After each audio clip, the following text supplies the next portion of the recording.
Hello दोस्तों, स्वागत है आप सभी का मेरे YouTube चैनल पर। मेरा नाम है रवि। तो चलिए आज की वीडियो को शुरू करते हैं।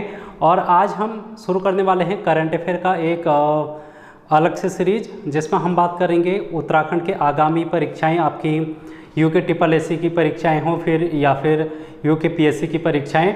UKPSC में आप लोगों ने देखा अभी RO की वैकेंसी आ गई है, EO और अधिशासी अधिकारी की वैकेंसी भी आपके सामने है। उसके अलावा और भी वैकेंसी अभी आने वाली हैं। UKSSC का एग्ज़ाम कैलेंडर आप लोगों ने देखा होगा। तो बंदी रक्षक का एग्ज़ाम भी होने वाला है अक्टूबर 15 को। उसके अलावा लैब असिस्टेंट का भी एग्ज़ाम होगा। तो आप ये मान के चलो, अभी जब 2024 का इलेक्शन होगा उससे पहले आपके सामने बहुत सारी वैकेंसी, जिस प्रकार पटवारी, लेखपाल, police constable, forest guard, video के एग्ज़ाम एक तरीके से हम लोगों ने देखा कि एक साथ ही सब एग्ज़ाम चले गए और बहुत से बच्चों का उनमें सिलेक्शन हुआ और बहुत से बच्चे उसमें सिलेक्शन लेने से चूक गए थे। तो वो गलती दोबारा ना हो, आप लोग वो गलतियां यहाँ पर ना करने की कोशिश करना। इसलिए मैं आप लोगों को यहाँ पर क्या दे रहा हूँ, करंट अफेयर दे रहा हूँ। और करंट अफेयर में हम क्या करेंगे, मैंने पिछली क्लास में एक वीडियो बनाई थी जिसमें करंट अफेयर में कौन कौन से टॉपिक पढ़ने हैं। 15 टॉपिक मैंने आप लोगों को बताए थे। वो 15 टॉपिक तो कवर करने ही करने हैं। उसके अलावा और भी सारी चीज़ें आप लोगों को पढ़नी है, मैं आप लोगों को करा रहा हूँ। तो आज पहली क्लास है जिसमें हम बात करेंगे 2023 के करंट अफेयर, यानी कि जनवरी से शुरुआत हम करेंगे। 2023 जनवरी से शुरुआत में कर रहा हूँ। जनवरी की करंट अफेयर यहाँ पर आज लेके आया हूँ। और अभी हम शुरुआत में 10-10 क्वेश्चन करेंगे डेली के। मैं यहाँ पर आप लोगों को 10 क्वेश्चन कराऊंगा और इस 10 क्वेश्चन में आप लोगों को करंट अफेयर के अच्छे क्वेश्चन देखने को मिलेंगे। और अगर आप लोगों का पॉजिटिव रिस्पांस रहा तो आने वाले समय में मैं क्वेश्चन की संख्या बढ़ा दूंगा। और अभी हम देखते हैं कि कितना समय ये लगता है इस वीडियो में। 15-20 मिनट जो भी है आप लोगों को डेली इसमें देना है। तो देखते हैं किस प्रकार से है। आप लोगों को करंट अफेयर को मैंने वैसे आप लोगों को करंट अफेयर कराई है।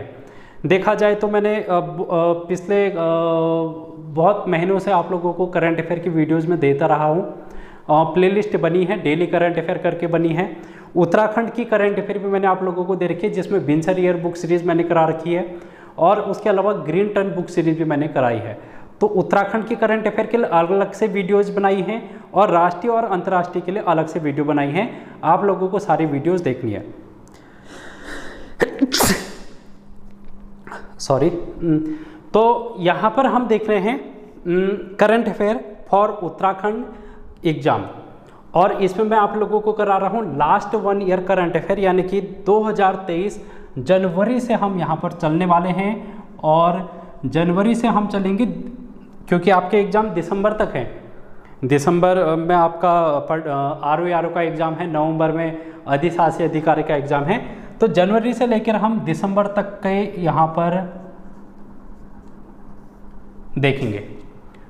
ठीक है, तो पुरानी करंट अफेयर इसमें होगी, मतलब जनवरी, फरवरी, मार्च, अप्रैल। तो आप लोगों को इन सारी चीज़ों को देखना है। रिवीजन के तौर पे भी आप देख सकते हैं अगर किसी ने पहले से करंट अफेयर देखी है तो। इसमें हम बात करेंगे आज एक महत्वपूर्ण टॉपिक है। सबसे पहले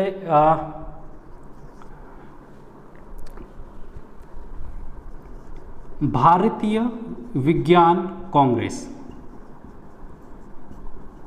पहला क्वेश्चन आपका आज का रहा ये। भारतीय विज्ञान कांग्रेस के बारे में आप लोगों से पूछा जा सकता है। साइंस एंड टेक्नोलॉजी, विज्ञान एवं प्रौद्योगिकी का ये एक महत्वपूर्ण टॉपिक है। और अधिशासी अधिकारी में आप लोगों ने देखा होगा विज्ञान एवं प्रौद्योगिकी, और RO में भी आप लोगों ने देखा होगा विज्ञान एवं प्रौद्योगिकी। तो वहाँ से ये क्वेश्चन बन गया है भारतीय विज्ञान कांग्रेस। अब इसकी एक बैठक हुई है अभी जनवरी के माह में, और ये कहाँ पर हुई है ये आप लोगों को बताना है। इसका कौन सा क्रम था, तो ये 108वीं बैठक है। 108वीं बैठक है सबसे पहले तो। और ये कहाँ पर आयोजित किया गया है ये भी आप लोगों से पूछा जा सकता है। तो ये नागपुर विश्वविद्यालय है, टुकडोजी महाराज नागपुर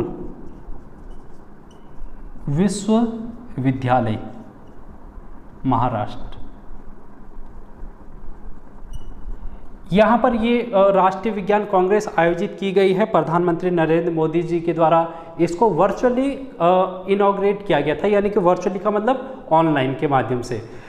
और आप लोगों को यहाँ पर से एक क्वेश्चन और पूछा जा सकता है कि पहली बार राष्ट्रीय विज्ञान कांग्रेस कब आयोजित की गई थी। तो 1914 से हम यहाँ पर राष्ट्रीय विज्ञान कांग्रेस को आयोजित कर रहे हैं और इस बार 108वीं बैठक थी। ठीक है, तो पहला क्वेश्चन हो गया है। और इसमें आप लोगों से एक महत्वपूर्ण चीज पूछी जा सकती है, विषय यहाँ पर आप लोगों से पूछा जा सकता है। और विषय आजकल हमारे जो वर्तमान युग है वो महिला सशक्तिकरण का युग है, तो आप लोगों को किसी न किसी इस तरीके की बैठकों की थीम महिला सशक्तिकरण से जुड़ते हुए पाई जाएगी। तो महिला सशक्तिकरण आप लोगों को महिला सशक्तिकरण के साथ सतत विकास एवं विज्ञान एवं प्रौद्योगिकी,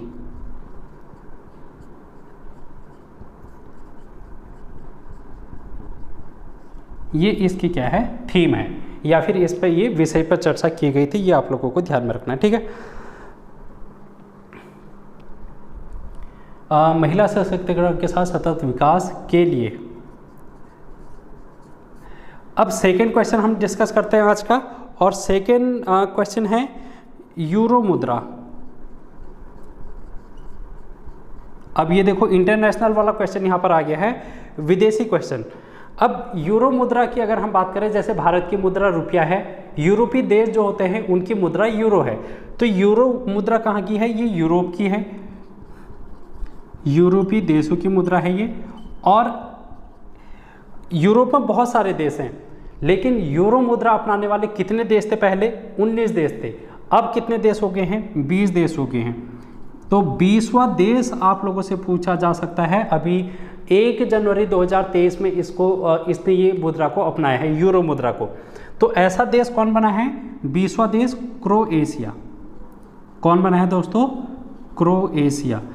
तो ये क्वेश्चन आप लोगों से पूछा जा सकता है कि यूरो मुद्रा अपनाने वाला 20वां देश कौन बना है। इसके अलावा आप लोगों से एक क्वेश्चन पूछा जा सकता है, ग्रीनफील्ड हवाई अड्डा या फिर ग्रीनफील्ड अंतर्राष्ट्रीय हवाई अड्डा, अब ये कहाँ पर है। सबसे पहली बात तो ये ग्रीनफील्ड अंतर्राष्ट्रीय हवाई अड्डा कहाँ पर है, ये है गोवा में, मोपा गोवा, मतलब गोवा में मोपा नामक स्थान है, वहाँ पर ये स्थित है ग्रीनफील्ड अंतर्राष्ट्रीय हवाई अड्डा। इसका नाम बदल दिया गया है। इसका नाम पहले क्या था, ग्रीनफील्ड अंतर्राष्ट्रीय हवाई अड्डा, लेकिन अब इसका नाम बदल दिया गया है। और किसके नाम पर रखा गया है, तो गोवा के महत्वपूर्ण सीएम थे एक, जिनका निधन कुछ वर्ष पहले हुआ है, मनोहर पर्रिकर। आप लोगों ने देखा होगा, मनोहर पर्रिकर को 4 बार यहाँ के मुख्यमंत्री रह चुके हैं और बीजेपी के एक कद्दावर नेता के रूप में जाने जाते हैं। तो बीजेपी गवर्नमेंट अभी है, तो बीजेपी गवर्नमेंट के नेता का ही नाम पर रखा जाएगा। तो मनोहर, यहाँ पर इसका नाम क्या कर दिया गया है, मनोहर अंतर्राष्ट्रीय हवाई अड्डा। यहाँ पर ग्रीनफील्ड हट गया है, मनोहर अंतर्राष्ट्रीय हवाई अड्डा कहाँ पर, मोपा गोवा में ये रखा स्थित है। तो ये 3 क्वेश्चन हो गए हैं अभी तक, हम लोगों ने डिस्कस कर लिए हैं, आप लोगों से पूछे जा सकते हैं। इसके बाद हम अगले क्वेश्चन की ओर बढ़ेंगे अपने, और आप लोग करंट अफेयर की एक अलग से नोटबुक बना लें, क्योंकि जब आप लोग नोटबुक बनाते हैं, कोई भी चीज़ आप अपने नोट से तैयार करके लिखते हैं, तो वो रिवीजन के लिए काम आते हैं। अगर आप एक वीडियो इस तरीके से देख रहे हैं तो वो आपके हमेशा जहन में नहीं रहेगी, आप एक हफ्ते बाद इन सारी चीज़ों को भूल जाएंगे। लेकिन दिन प्रतिदिन, दूसरे तीसरे दिन, चौथे दिन, हफ्ते में एक बार आप लोगों को ये सारी चीज़ों को रिवीजन करना है, तो तब जाके आप लोगों को ये चीज़ें याद होंगी। 4th क्वेश्चन, हाइड्रोजन संचालित ट्रेन। अब देखो, अभी वर्तमान में तेल, पेट्रोल और डीजल से क्या है, हमारे जो भी वाहन हैं वो चलते हैं। लेकिन इनसे क्या होता है, इनसे होता है प्रदूषण। प्रदूषण जब होता है तो अभी जो आधुनिक युग है वो प्रदूषण को कम करने की ओर विश्व आगे को बढ़ रहा है, जिसमें हम जैविक ईंधन बायोफ्यूल का प्रयोग कर रहे हैं और हाइड्रोजन फ्यूल। तो हाइड्रोजन से चलने वाली ट्रेन का यहाँ पर अनावरण किया गया है। कहाँ पर? तो आप लोगों से पूछा जा सकता है कि हाइड्रोजन से संचालित होने वाली ट्रेन कहाँ पर है, या फिर किस देश में इसको सबसे पहली बार संचालित किया गया है। तो पहला देश आप लोगों को ध्यान में रखना है, पहला देश, तो पहला देश तो है जर्मनी। ये 2022 सितंबर में बन चुका था, तो ये तो पुरानी करंट अफेयर हो गई। 2022 की करंट अफेयर होगी, जो कि पहला देश था जर्मनी। 2022 सितंबर में इसने हाइड्रोजन से संचालित ट्रेन लागू कर दी गई थी। लेकिन आप लोगों से पूछा जाएगा कि सेकंड, तो सेकंड देश है चीन। अब सेकंड का नाम इसलिए पूछा जाएगा कि ये पहला एशिया का देश हो गया है, ये प्रथम एशिया ई देश, तो पहला एशिया का देश बन गया है ये, जो हाइड्रोजन से संचालित ट्रेन यहाँ पर चलने लगी है। तो ये आप लोगों को ध्यान में रखना है। नेक्स्ट क्वेश्चन, 5th क्वेश्चन आपके सामने होगा। ताड़ के पत्तों का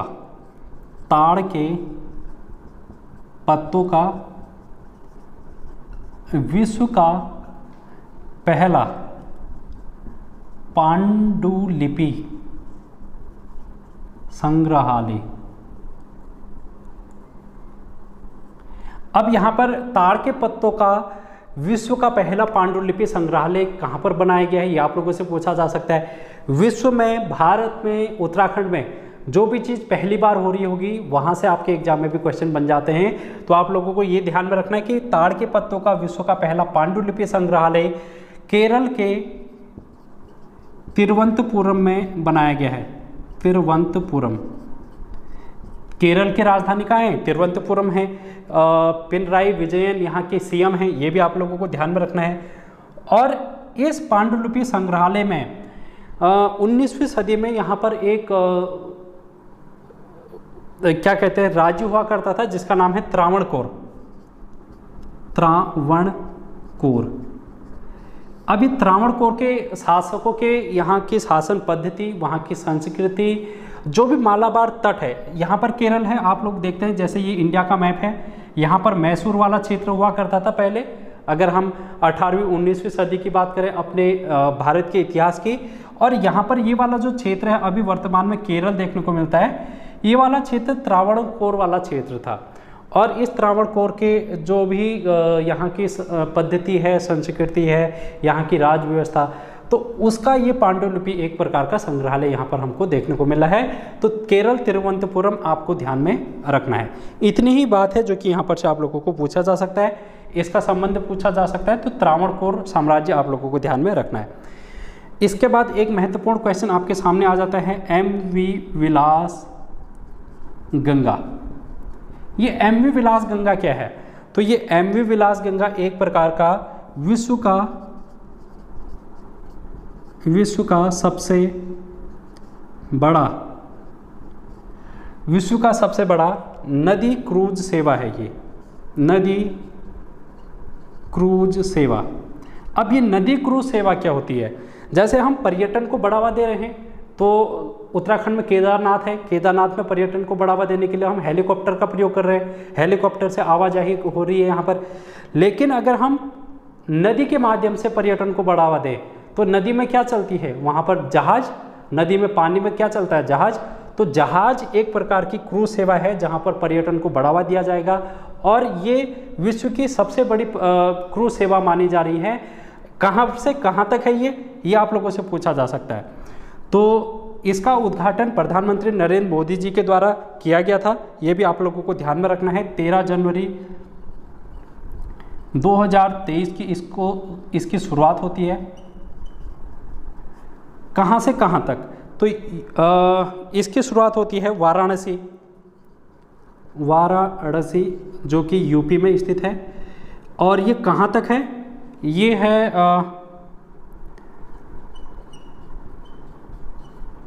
गुवाहाटी असम में। तो गुवाहाटी असम तक ये क्या करेगी, यहाँ तक, सॉरी डिब्रूगढ़ है यहाँ पर, गुवाहाटी नहीं डिब्रूगढ़ है, डिब्रूगढ़। डिब्रूगढ़ कहाँ पर है, असम में है। तो यूपी से असम तक की ये यात्रा है जो कि क्रूज सेवा के माध्यम से पर्यटकों को कराई जाएगी। और इसमें आप लोगों को यहाँ पर देखने को मिलेगा 5 राज्यों से होकर ये जाएगी और 5 राज्यों में आप लोगों को नाम याद करने हैं। आप लोगों से पूछा जा सकता है कि एमवी विलास गंगा 5 राज्यों में कौन नहीं है।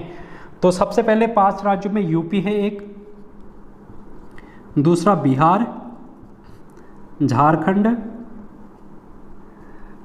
और पश्चिम बंगाल और असम। ये 5 राज्य हैं। इन 5 राज्यों में कुल कितनी दूरी तय करेगा, ये 3200 किलोमीटर की दूरी तय करेगा। और इसमें आप लोग यहाँ पर देखेंगे, जैसे ये हमारा इंडिया का मैप है, ये इंडिया का इस तरीके से हमको मैप देखने को मिलता है। ठीक है, यहाँ पर हमको इंडिया का मैप ये इस तरीके से अगर है तो यूपी यहाँ पर है, यूपी का वाराणसी यहाँ पर है। उसके बाद बिहार हमको यहाँ देखने को मिलेगा, बिहार के बाद झारखंड हमको देखने को मिलेगा और झारखंड के बाद यहाँ पर पश्चिम बंगाल वाला क्षेत्र हमको देखने को मिलेगा। पश्चिम बंगाल के बाद यहाँ पर बंगाल की खाड़ी में बांग्लादेश आ जाता है। तो यहाँ पर आप लोगों को ये भी ध्यान में रखना है कि 2 देशों के बीच की ये सेवा है। 2 देश कौन कौन से, इंडिया और बांग्लादेश। ठीक है, इंडिया और बांग्लादेश 2 देशों के बीच ये क्रूज सेवा है। उसके बाद बांग्लादेश से होते हुए ये असम चले जाएगी। तो इसका जो रूट है वो इस प्रकार से, ये आप देख पा रहे हैं। अगर मैप आपके सामने खुला है या फिर गूगल मैप आप करेंगे तो इसको मैप में ज़रूर देखना। यहाँ पर यूपी है, यहाँ पर असम का डिब्रूगढ़ है। तो ये 5 राज्य आप लोगों को ध्यान में रखने हैं, ये इसका ट्रैक रूट है। तो यहाँ से एग्जाम में क्वेश्चन कुछ भी बन सकता है। 5 राज्य के नाम पूछे जा सकते हैं, 2 देशों के नाम पूछे जा सकते हैं, इसकी टोटल लेंथ पूछी जा सकती है। और इसमें कुल जो नदी है 27 नदी, इसमें 27 नदियों से होते हुए जाएगा नदी। और जो इसमें सबसे बड़ी नदी है वो है गंगा नदी। तो गंगा नदी हम देखते हैं यहाँ पर यूपी से इस तरीके से होते हुए बंगाल की खाड़ी में बांग्लादेश में चली जाती है। तो ये भी ध्यान में रखना है कि गंगा सबसे बड़ी नदी है, उसके अलावा 27 छोटी छोटी नदियाँ भी इसमें शामिल होती हैं। तो ये था एमवी विलास गंगा के बारे में आपके एग्जाम के पॉइंट ऑफ व्यू से। इसके बाद हम बात करेंगे 7th क्वेश्चन। इतना आप लोगों ने नोट डाउन कर लिया होगा आई थिंक, ठीक है ना। तो इसके बाद हम बात करेंगे 7th क्वेश्चन की। आप लोगों को रीजनिंग की क्लास भी कराई जा रही है, तो रीजनिंग भी आप लोगों ने देखनी है क्योंकि यूकेपीएससी का जो आरओ का एग्जाम है वहाँ पर रीजनिंग भी पूछी जा रही है। 50 क्वेश्चन आप लोगों से मैथ और रीजनिंग के पूछे जाएंगे। तो उसमें से 25 वीडियो मैंने अभी तक कवर कर रखी है आप लोगों को रीजनिंग की, वो 25 वीडियो आप लोगों को देखनी है। 7th क्वेश्चन है, भारत की प्रथम अंडर वाटर मेट्रो। भारत की पहली अंडर वाटर मेट्रो है, यानी कि मेट्रो कहाँ चलेगी, पानी के नीचे। और पानी के नीचे मतलब कहाँ पर, नदी में। और कौन सी नदी है ये, हुगली नदी, हुगली नदी। और ये हुगली नदी कहाँ है भाई, ये है पश्चिम बंगाल। तो पश्चिम बंगाल की हुगली नदी में भारत की पहली अंडर वाटर मेट्रो का यहाँ पर संचालन किया जा रहा है। ये जो मेट्रो है ये दिसंबर 2023 तक पूर्ण हो जाएगी। ठीक है, ये जो इसके अंदर जो सुरंग है, मेट्रो सुरंग, यहाँ पर आप लोग सुरंग लिखेंगे क्योंकि सुरंग, मेट्रो सुरंग बनाई जा रही है। ये कहाँ पर, हुगली नदी, पश्चिम बंगाल। अब कहाँ से कहाँ तक ये आप लोगों को ध्यान में रखना है। तो ये 2 शहरों को जोड़ रही है, कोलकाता से हावड़ा। ठीक है, और ये 520 मीटर की होगी। कितनी दूरी है इसकी, 520 मीटर की दूरी में इसको सुरंग को बनाया गया है। तो 2023 इसका लक्ष्य है अंतिम दिसंबर तक कोलकाता से हावड़ा 520 मीटर, हुगली नदी पश्चिम बंगाल। इतनी बात आप लोगों को भारत की पहली अंडर वाटर मेट्रो के बारे में ध्यान में रखना है। 8th क्वेश्चन आपका है startup India innovation week 2023। Bharat में startup India programme Bharat Modi सरकार के द्वारा चलाया गया है। स्टार्टअप इंडिया प्रोग्राम कब शुरू हुआ, इसको आप लोगों को कमेंट बॉक्स में बताना है। मैं आप लोगों को कमेंट में इसका आंसर कर दूंगा अगर आप सही आंसर करते हैं तो। इनोवेशन वीक यहाँ पर बनाया गया है ताकि जो हमारे उद्योग हैं उनको बढ़ावा दिया जाए। ये कब से कब तक, तो 10 से 16 जनवरी को ये इनोवेशन वीक के रूप में बनाया गया है, यानी कि 7 दिन का ये वीक था। और 16 जनवरी को हम स्टार्टअप डे मनाते हैं। अब ये भी आप लोगों से पूछा जा सकता है, स्टार्टअप डे हम कब मनाते हैं, 16 जनवरी को। और इस दिन पुरस्कारों की यहाँ पर घोषणा की जाती है। स्टार्टअप इंडिया में जो भी महत्वपूर्ण कार्य कर रहा है या फिर जो स्टार्टअप पैदा कर रहा है उसको यहाँ पर पुरस्कार दिए जाते हैं। और इसकी शुरुआत 2020 से हो जाती है, यानी कि 16 जनवरी को स्टार्टअप डे मनाया जाता है। ये शुरुआत 2020 से होती है, ये भी आप लोगों को ध्यान में रखना है। इतनी बात है जो कि यहाँ पर से ध्यान में रखना है। इसके अलावा यहाँ पर से ज़्यादा कुछ आप लोगों को ध्यान में नहीं रखना है, ठीक है। अगर आप लोगों से पूछा जाए ये किसके द्वारा बनाया गया है, तो उद्योग और वाणिज्य मंत्रालय, भारत सरकार का उद्योग एवं वाणिज्य मंत्रालय द्वारा ये इनोवेशन वीक ऑर्गेनाइज किया गया है। ये आप लोगों को ध्यान में रखना है। अब इसके अलावा अगला क्वेश्चन है मासिक धर्म एवं मातृत्व अवकाश। 18 वर्ष से अधिक की जो छात्र छात्राएं हैं, महिलाएं हैं, उनमें पीरियड के दौरान उनको मातृत्व अवकाश दिया जाएगा। और मातृत्व अवकाश का मतलब होता है जिस समय प्रेगनेंसी वाला स्टेज होती है उस समय। तो मासिक धर्म और मातृत्व अवकाश प्रदान करने वाला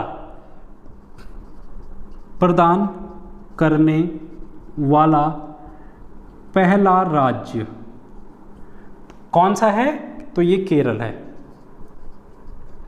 केरल, यहाँ पर आप लोगों को 60 दिन का अवकाश देखने को मिलेगा। और इससे लाभान्वित होने वाली जो महिलाएं हैं 18+ छात्राएं या महिलाएं आप लोग कह सकते हैं। और ये उच्च शिक्षा